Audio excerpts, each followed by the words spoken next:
CITU union August 5-6 തീയതികളിൽ ജില്ലാതല lottery ഓഫീസുകൾ ഉപരോധിക്കും.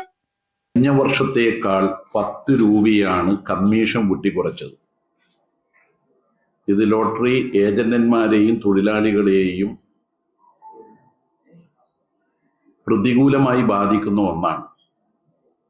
അതുകൊണ്ട് വെട്ടിക്കുറച്ച ലോട്ടറി ടിക്കറ്റിന്റെ കമ്മീഷൻ പുനഃസ്ഥാപിക്കണം എന്നാവശ്യപ്പെട്ടുകൊണ്ടു സംസ്ഥാനത്ത് ലോട്ടറി ടിക്കറ്റുകളുമായി ബന്ധപ്പെട്ട് വർദ്ധിച്ചുവരുന്ന തട്ടിപ്പുകൾ തടയാൻ പ്രത്യേക പോലീസ് സംഘത്തെ നിയോഗിച്ച് സമഗ്രമായ അന്വേഷണം നടത്തണമെന്ന് lottery agents and sellers federation CITU ഔദ്യോഗികമായി ആവശ്യപ്പെട്ടിട്ടുണ്ട്.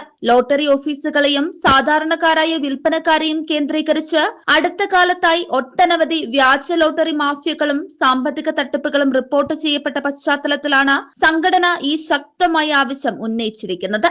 News desk 99 news Kerala.